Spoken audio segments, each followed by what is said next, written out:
السلام علیکم دوستانو، په نننۍ ویډیو کې درله ډېر ښکلي معلومات درکوم. کوم کسان چې غواړي چې په کور کې د خپلو ښځو سره په خوشحالۍ سره ژوند تیر کړي او په کور کې جنګ جګړې را نشي، نو د دې باره کې درله ډېر ښکلي معلومات درکوم. ویډیو راسره تر اخره پورې وګورئ. ستاسو به دغه ویډیو خوښه شي او دغه معلومات به هم خوښ شي. کوم کسان چې ودونه کړي وي او په کور کې جنګ جګړې وي، د ښځو سره اختلافات وي او خوشحالي ورته نه محسوسیږي، یا چې کوم کسان اوس نوي ودونه کوي، نو دا ویډیو د هغوی لپاره ډېره ضروري ده چې دغه ویډیو تاسو وګورئ. تاسو ته به د واده د زندګۍ ټول معلومات وشي او تاسو به ډېر ښکلي ژوند تیر کړئ د خپلې ښځې سره. نو دغه ویډیو ستاسو دپاره ده. ویډیو تر اخره پورې وګورئ.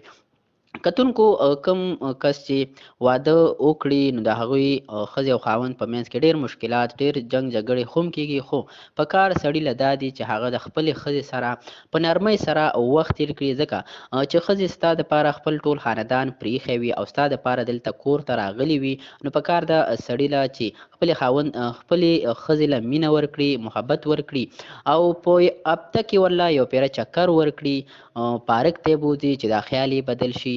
او بله دا چې د ملګرتیا په شانتې وخت ورسره تیر کړي، خپلې ښځې سره ملګرتیا وکړي او هغې سره د خپل زړه رازونه شریک کړي.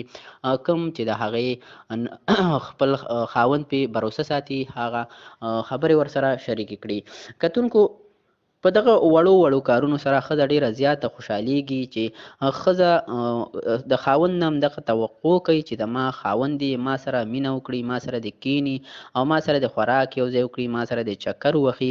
نو د ښځې دغه واړه کارونه ډېر زیات خوښیږي او په دې سره د ښځې او خاوند تعلقات مضبوطیږي، مینه یې سیوا کېږي.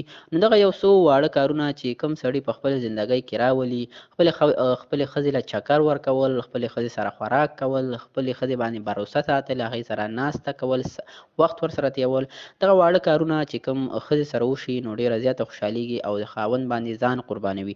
دغه معلومات و چې راسره مو شریک کړو. که ویډیو مو خوښه شوي وي، لایک یې کړئ.